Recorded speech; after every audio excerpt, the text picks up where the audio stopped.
안녕하세요. 결혼한 지 2년 된 여자입니다. 직장 다니면서 각자의 직장 선배들에게 소개를 받아 2년을 키워온 남편과 4년 연애 끝에 결혼하게 되었습니다. 두 사람 사이에 아이는 아직 없어요. 맞벌이 생활을 하고 있기도 하고 아이 계획을 갖기에 아직 집도 작고 전세이기도 해서 미뤄두고 있습니다. 남편과 저 두 사람 다 아직 30대 초반이긴 하지만 서로 결혼 전제로 연애를 시작했는데도 결혼을 늦게 한 이유가 있습니다. 남편 위로 2살 차이 나는 누나가 한 명 있어요. 저한테는 시누이입니다. 저희가 결혼을 전제로 연애를 시작하면서 본격적으로 둘 사이에 결혼 이야기가 나오기 시작했을 때였습니다. 당시 시부모님께서 남들처럼 집 한 채는 못 해줘도 집 구할 때 2억 정도를 지원해 주신다고 하셨습니다. 요즘 집값이 어마어마해서 남자가 집 해오고 여자가 혼수한다는 말은 다 옛말이 되었지요. 저희 친정부모님께서도 같은 금액을 지원해 주셔서 반반 결혼을 하기로 했습니다. 양가에서 지원받는 금액이 넉넉하다 보니 사실 크게 걱정은 없었어요. 저랑 남편도 당시에 모아놓은 돈이 적은 편은 아니었고요. 그렇게 천천히 결혼 준비를 시작하게 되었습니다. 그런데 그 와중에 당시 미혼인데다가 따로 만나던 사람도 없었던 신우가 덜컥 결혼을 하겠다고 발표를 해왔습니다. 저랑 남편이 당시에 결혼 준비하고 있던 건 전혀 개의치 않고 자기가 먼저 해야겠다고 박박 우기면서 말이지요. 거기엔 이유가 다 있더라고요. 신우가 속도 위반을 한 겁니다. 그런데 심지어 신우와 결혼한다는 상대방은 신우의 친동생인 제 남편보다 그리고 그 남편보다 어린 저보다도 나이가 적은 이제 갓 대학교 졸업하고 취직 준비하는 취준생이었습니다. 신우와는 나이가 무려 7살이나 차이가 나는 사람이었어요. 제가 연상연하 커플이 잘못된 거라고 우기는 꽉 막힌 오래된 사고방식을 지닌 사람은 아닙니다만 두 사람이 결혼한다고 드는 게 이해가 되지를 않았어요. 애초에 둘이서 만난 것도 몇 번 안 되더라고요.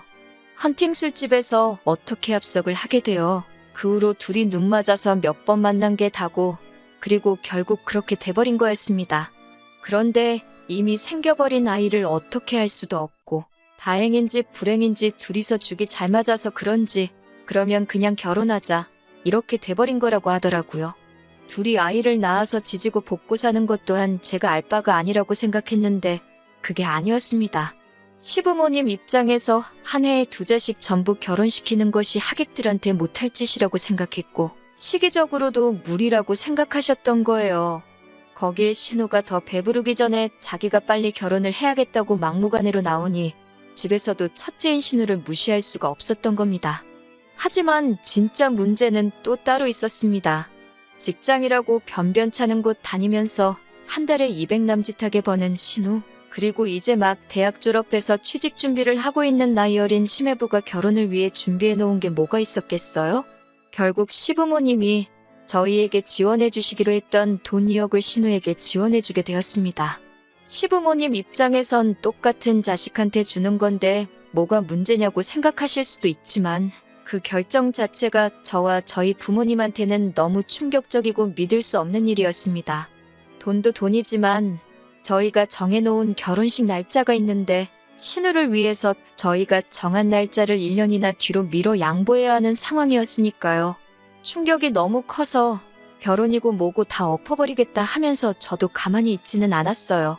2주 내내 하루도 빠지지 않고 남편이 회사 끝나면 곧장 저희 집 앞으로 퇴근해서 매일같이 손이 발이 되도록 싹싹 빌었습니다. 문전박대를 당해도 눈이 오나 비가 오나 막차 뜨기 전까지는 저희 집 앞에서 계속 용서를 구했고 결국 그 진심이 화가 잔뜩 나신 친정부모님 마음까지 돌리게 되면서 결국 지금은 이렇게 결혼하게 되었습니다. 결국 저희 결혼은 신우 덕분에 1년이 미뤄지게 되었습니다.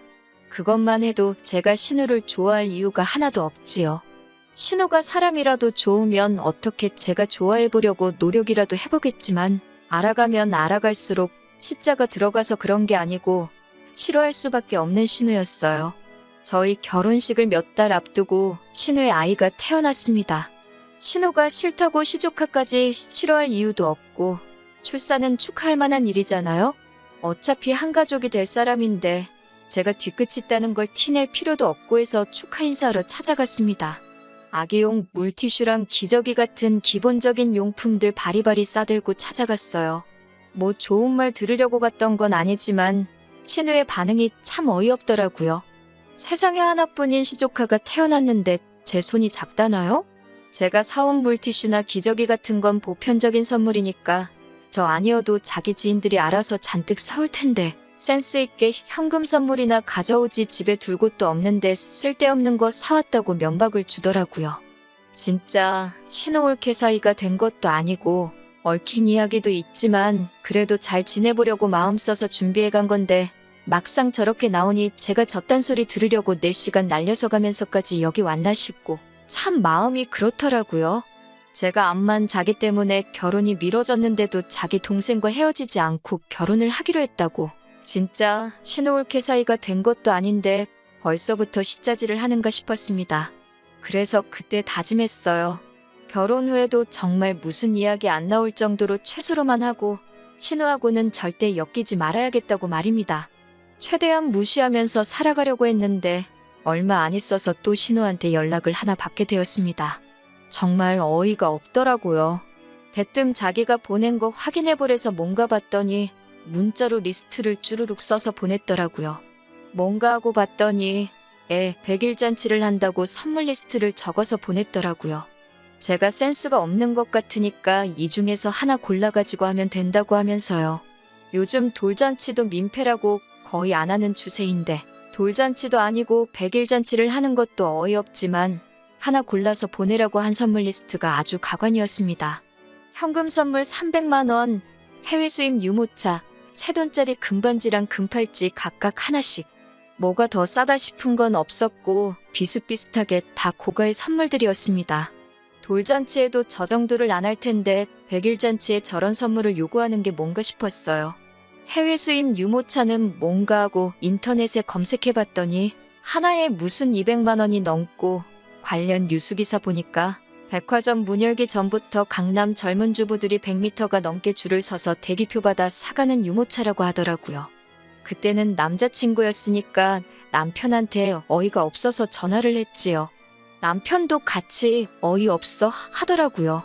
보니까 남편한테는 따로 선물 리스트를 적어서 보냈더라고요. 결혼하기 전이었으니까 한 집으로 쳐준 게 아니고 둘이서는 또 따로 계산을 했던 겁니다. 남편도 어이가 없다는 식으로 나왔지만 정작 한다는 말이 둘이 합쳐서 유모차라도 해가야 하는 거 아니냐고 하더라고요. 그걸 선물이라고 달라는 신우도 웃기지만 뭐라도 하나 사주려고 드니 지금 제정신이냐고 한마디 쏘아붙였습니다. 남편은 선물도 선물이지만 유모차 같은 건 어차피 애가 크면 안 쓰는 거니까 나중에 우리 사이에 아이가 태어나면 물려받을 수 있지 않느냐고 하는 거예요. 진심으로 하는 소리냐고 물어봤습니다. 저는 애 유모차가 그 정도나 하는 것도 이해가 안 되고 물려받는 것도 희망사항이지 솔직히 신우가 중고로 팔아버려도 그만인 거 아니냐고. 인터넷 보니까 없어서 못 구해 웃돈까지 주고 사가는 사람이 있다는데 어떻게든 내 돈 뜯어가려고 그런 게 뻔하지 않느냐고 했습니다.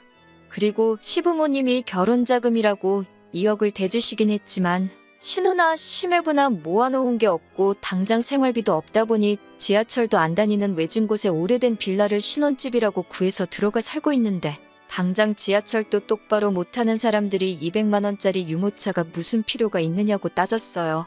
지금 이거 사주면 돌잔치 때는 차 한 대 뽑아줘야 한다고. 차라리 싫은 소리 한번 듣고 말지. 죽어라고 이래서 신우한테 퍼줄 생각은 꿈도 꾸지 말라고 했습니다. 남편은 알겠다고 대답했는데 그때는 결혼 전이니까 모르죠. 뭘 해도 했을 수도 있고 제 말 듣고 안 했을 수도 있고요. 100일 잔치라고 뭐 성대하게 한 것도 아니고 시어머니 댁에 조촐하게 음식 차려놓고 배달 음식 몇 개 시켜가지고 준비를 했더라고요. 부른 사람도 친척들 몇 명밖에 없고 그나마도 친척들 중에 통 좀 크다고 하는 분들만 초대를 했더라고요. 신우가 저한테는 뭘 준비했냐고 묻길래 100일 잔치에 누가 그런 선물을 준비해요 하고 보니까 케이크는 준비 안 된 것 같은데 케이크는 제가 사겠다고 해서 시댁 근처 빵집 가서 직접 한 개 사왔습니다. 시끌벅적 100일 잔치 내내 신우는 저한테 눈길조차 안 주더라고요. 아무튼 이미 진작에 신우라는 사람한테 질릴 대로 질려 있었는데 비호감 시자질에 아주 활용점정을 찍는 날이 있었습니다. 그날이 다른 날도 아니고 바로 저희 결혼식이었어요. 결혼식 평범하게 잘 마치고 식사하는데 찾아가서 한 분 한 분 인사드리고 했어요. 남편 쪽 하객은 제가 전부 다 모르니까 따라다니기만 했었고요. 인사 다니면서 인원수를 전부 다 세본 건 아니니 얼마나 많은 하객분들이 제 결혼을 축하해주러 오신지는 정확히 몰랐습니다. 결혼식 마치고 식대정산을 하는데 저희 쪽 하객이 제가 예상했던 것보다 너무 많아서 조금 이상하기는 했어요. 아무튼 식대정산 마치고 집으로 돌아와서 축의금 들어온 거 정리를 시작했습니다. 몸이 천근만근 피곤했지만 집에 현금 두고 있기도 그렇고 남편이나 저나 서로 친구들이나 직장 동료들한테 받은 건 저희가 갖고 나머지는 양가 부모님께 돌려드리기로 결정을 했었거든요. 그런데 제 방명록을 보는데 이상한 게 보이더라고요. 신우 이름이 제 방명록에 적혀 있었는데 신우 외 40명이라고 적혀 있고 축의금은 5만 원을 했더라고요.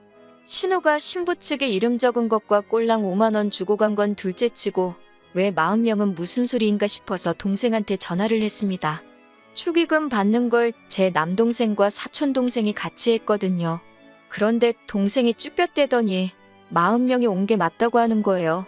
막무가내로 나오는데 누나 결혼식 앞두고 자기 때문에 누나 가족 될 사람들하고 다툼이 있으면 안 되니 그냥 그렇게 하라고 내버려 둘 수밖에 없었다는 겁니다.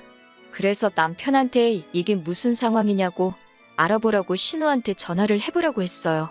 신우는 아주 당당하게 전화를 받더니 뭐 잘못된 게 있냐고 하는 겁니다. 자기는 자기 동생하고 사이가 안 좋기도 하고 제 결혼을 너무 축하해주고 싶어서 남편의 누나가 아니라 저를 아는 사람으로서 결혼식에 참석한 거라고 하는 거예요. 신우 외 40명은 뭔가 했더니 신우가 자기 지인들부터 신우 남편 지인들에 신우 남편의 친척들까지 총동원해서 데리고 올 수 있는 사람들은 전부 다 데려왔던 거더라고요. 나중에 알고 보니 신우 거지근성에 동참해준 이유가 신우가 주변 사람들 부를 때 올케인 제가 인간관계가 아주 거지 같아서 부를 하객이 너무 없어서 하객 알바를 쓴다고 하길래 자기가 도와준다고 와서 밥이나 먹고 가라는 말도 안 되는 거짓말을 해가면서 아는 사람들을 총동원했던 거였어요. 왜 저러나 싶었는데 뻔하더라고요. 제가 100일 잔치 때 사달라는 거 안 사줬으니 어떻게든 저한테 경제적으로 피해를 입히고 싶었던 겁니다. 거지근성도 거지근성인데 그 못된 심술보 또한 치를 떨게 만들 정도였어요. 남편도 신우의 황당한 복수에 어쩔 줄 몰라 하더라고요. 자기 돈으로 손해본 거 메꿔주겠다고는 하는데 어차피 결혼했는데 그 주머니가 그 주머니 아니겠어요? 그 돈 메꿔준다고 기분이 나아질 것도 아니고 그냥 넘어가기는 하겠지만 앞으로 신우하고는 명절 때 마주치는 정도가 아닌 이상 그냥 남처럼 지내겠다고 선언했습니다. 남편도 제정신이 아닌 이상 여기서는 지 누나 편을 들 수가 없었지요. 아무튼 한동안 신우랑 엮이지 않으니 남편하고는 사이좋게 잘 지냈습니다. 문제가 될 싹을 잘라버리니 다툴 일도 없더라고요. 지원 없이 시작한 결혼이었고 두 사람 모은 돈만으로 모든 걸 처리했기 때문에 조금 부족하기는 했습니다. 집도 전세에다가 방 하나 딸린 작은 구조라서 결혼을 했지만 당장 아이 생각은 꿈도 꿀 수 없었어요. 어차피 경제적으로 좀 더 여유가 되면 그때 자녀 계획을 실행에 옮길 예정이었기 때문에 그 부분이 문제가 되지는 않았습니다. 작은 집은 작은 집 나름의 매력이 있고 장점이 있었으니까요. 맞벌이 하느라 퇴근하면 서로 힘든데 집이 작으니까 집안일도 별로 할 게 없고 그래도 주변에 인프라가 잘 돼 있는 지역이라 추억거리도 많이 쌓였고요. 하지만 남의 집인데다가 좁기까지 한 이 전세집을 하루빨리 떠나 넓은 집으로 이사가서 저희도 빨리 자녀 계획 시작하고 하루빨리 자리 잡고 안정된 환경을 만들고 싶었습니다. 그래서 정말 열심히 모았습니다. 2년 몇 개월 기간 동안 신혼인데도 다 나가면 돈이라고 어디 그럴싸한 데이트도 안 하고 먹고 싶은 것 참고 갖고 싶은 것 포기해가며 정말 허리띠 졸라매가며 아꼈어요. 그리고 얼마 전에 정말 기운 빠지는 소식을 듣게 되었습니다. 신우가 이사를 간다는 소식을 말이에요. 좋은 일이니까 축하해줘도 되는 일이지요. 그런데 신우는 그나마 다니면서 한 달에 200 남짓 벌던 직장도 아이 태어나면서 관두게 되었고, 취직 준비하다 결국 끝내 취직 못한 신우 남편은 신우네 시댁 쪽 장사 도우면서 고정 수입 없이 그때그때 그쪽 집에서 돈 타다가 가져다 쓰고 있다고 알고 있었거든요. 그 벌이로 신우네가 무슨 수로 갑자기 이사를 가는가 싶었습니다. 로또라도 된 줄 알았어요. 사촌이 땅을 사면 배가 아프다더니 딱 이런 기분인가 보네요. 아이 계획까지 미뤄가면서 정말 어디 놀러가지도 못하고 짜장면 먹는 돈도 아까워서 짜장라면 먹고 그랬는데, 누구는 저희보다 돈도 못 벌면서 벌써 아이도 있고 돈도 어떻게 한 건지 집도 이사가고, 제가 질투심이 심한 건지 제 나름대로 제 자신이 착한 사람이라고 자부하지는 않지만 나쁜 사람은 절대 아니라고 생각했는데, 싫어하는 신우가 저렇게 집도 사고 하는 꼴을 보니 정말 말 맞다나 배알이 꼬여서 죽겠네요. 그냥 신우 같은 사람은 되지 말자고 열심히 살았던 것 같은데 신우보다 제가 못한 것 같아서 울적해서 사연 보내봤습니다. 정신없이 지내다가 제가 사연 보냈던 게 생각나서 이렇게 몇 달이 지나서 후기를 보내드리네요. 결론부터 말씀드리면 남편하고는 갈라섰습니다. 숙려기간도 끝났고 완전히 갈라섰고 재산 분할도 제대로 받았고 위자료에 신우가 제 축의금 털어먹으려고 했던 돈까지 탈탈 전부 다 받아냈어요. 이혼하게 된 이유를 말씀드릴게요. 영 끊고 살고 있으니 제가 모를 거라고 생각했나 봅니다. 신우가 대놓고 이사갈 집이라고 집 자랑을 SNS에다가 올려대기 시작했어요. 사진 올려놓고 엄마 고마워. 새 집에서 우리 아이랑 남편이랑 행복하게 잘 살게. 이런 식으로 글을 올려대는데 제가 모를래야 모를 수가 없었습니다. 신우가 무슨 돈이 있어서 벌써 이사를 가는가 했더니 시댁에서 신우한테 집을 해주는 거였어요. 그날 퇴근하고 돌아온 남편한테 핸드폰을 들이밀면서 이게 뭐냐고 따졌습니다. 남편은 보면 모르냐고 누나네 이사 가는 거지 않냐고 시큰둥하게 대답했어요. 누가 한글을 못 읽어서 물어보는 줄 아냐고 이게 뭐냐고 다시 따져 물었지요. 신우네는 이미 결혼할 때 원래 우리에게 지원해주기로 했던 지원금 다 받아다가 지금 사는 집을 구한 거 아니냐 했더니 남편이 되려 저한테 성질을 부리더라고요. 누나네 애도 커가고 그러는데 좀 더 안전한 지역으로 옮기고 차도 없는데 대중교통이라도 타기 편한 곳에서 살아야 하지 않겠냐면서 저보고 왜 이렇게 욕심이 험하냐고 하는 겁니다. 그저 신우라면 싫어가지고 그러는 거 자기도 지친다고 하더라고요. 저도 끝까지 따졌어요. 신우가 결혼할 때 가져간 돈이 무슨 돈이냐. 그 돈 다 가져갔으면 됐지. 시부모님도 웃긴다고 순서를 따지자는 건 아니지만 신우한테는 이미 해줄 만큼 해줬으니 이제 우리한테도 해주셔야 하는 거 아니냐고 따졌습니다. 남편이 저보고 어이없다는 듯이 나오더군요. 그러니까 지금 자기 누나는 애 키우면서 어디 한번 다녀올라 치면 아이 들쳐업고 외진 곳 다리 아프게 걸어다니면서 불편하게 다녀야 하는데 상황 좋은 우리가 한 번은 더 양보할 수 있는 거 아니냐고 하더군요. 우리는 그나마 둘 다 돈 벌고 있고 벌이도 나쁘지 않고 사는데 아무 지장 없는데 벼룩의 간을 빼먹어야지 왜 누나 걸 탐내냐고 적반하장으로 나오는 겁니다.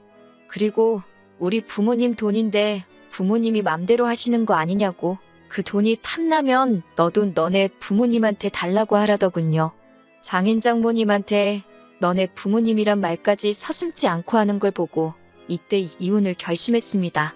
우리 부모님한테 받아오라는 게 할 소리냐고 했더니 애초에 보태주기로 한 돈을 안 준 건 친정부모님도 마찬가지 아니냐고 하는 거예요. 그 돈이 그냥 주기로 한 돈이냐고. 반반 결혼하기로 하고 맞춰서 주시기로 했던 건데 니네 부모가 니 누나 준다고 안 줘서 나도 그냥 안 받은 거라고 했어요.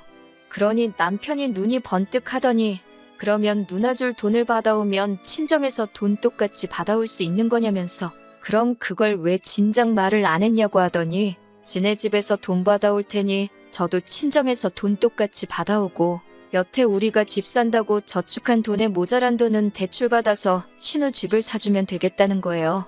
원래 우리가 받아야 할 돈 받아서 친정에 똑같이 지원받아오는 게 제가 원하던 거긴 한데 여태 정말 말 그대로 허리띠 졸라매서 모아온 돈을 가지고 신우 집을 사주자고 하니 어처구니가 없었습니다.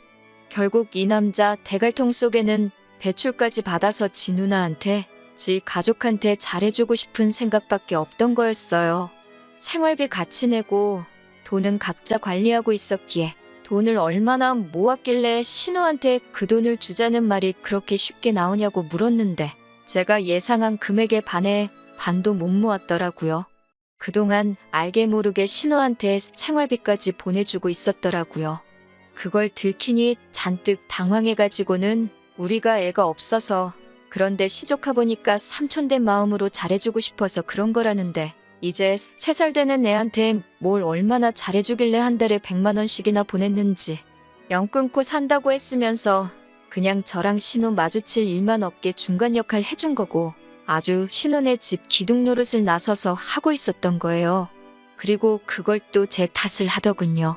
제가 신우랑 영 끊고 산다고 했던 것 때문에 집안 분위기가 엉망이 됐다고. 그러니 자기가 중간에서 난처하니까 돈으로 기분을 풀어줄 수밖에 없었다는 겁니다. 그 말 듣고 바로 이혼하자고 말해줬어요. 제가 중간에서 가족들 사이 이간질하고 있는 줄도 몰랐다고. 나는 열심히 벌어온 돈 니네 누나한테 다 뜯길까봐 도와준 거라고 생각했는데 그게 아니었다고. 그러니까 이혼해 줄 테니 평생 누나 뒷바라지 하면서 지내라고 했습니다. 나만 이혼해주면 니네 엄마가 니네 누나 집도 사주고 너는 너가 돈 벌어서 니네 누나 편하게 해주고 니 조카한테 좋은 삼촌 되고 다 좋은 거 아니냐고요. 협의 이혼하자고 하는데 저는 변호사까지 구해서 이혼 소송을 진행했고 앞서 말씀드린 대로 얼마 되지는 않지만 위자료부터 해서 그렇게 완전히 결혼 생활 쪽내게 되었습니다. 다 지나고 나서 제가 비하까지 해가면 너무 나쁘게만 생각하는 걸 수도 있겠지만 괜히 신우 처음 결혼할 때 파혼하게 될 뻔했던 거, 그때 남편이 사정사정하면서 빌었던 게 저를 사랑해서 그런 게 아니었다는 생각이 들어요. 단지 저희 쪽에서 똑같이 2억을 맞춰오겠다고 했을 때 그 돈이면 지네 집에서 준비한 돈은 신우해 주고 저희 쪽에서 가져온 돈 가지고 어떻게 그럭저럭 두 남매가 자리 잡고 살겠다고 계산을 했던 게 아닌가 싶습니다. 제 말대로 이미 다 지난 일인데요, 뭐. 괜히 더 나쁘게 생각하면 끝도 없이 나빠질 수밖에 없는 일들이라고 생각합니다. 그러니까 이젠 최대한 지난 일에 얽매이지 않고 최대한 좋은 쪽으로 생각해보려고요. 이제라도 그 지긋지긋한 집구석 탈출한 게 정말 다행이라고 생각하려고 합니다. 처음 사연 보냈을 때 댓글로 응원해주신 분들께 너무 감사드려요. 걱정해주신 덕분에 지금도 이렇게 잘 살고 있습니다. 그리고 제 선택에 후회가 남지 않도록 저도 열심히 잘 살아보도록 하겠습니다.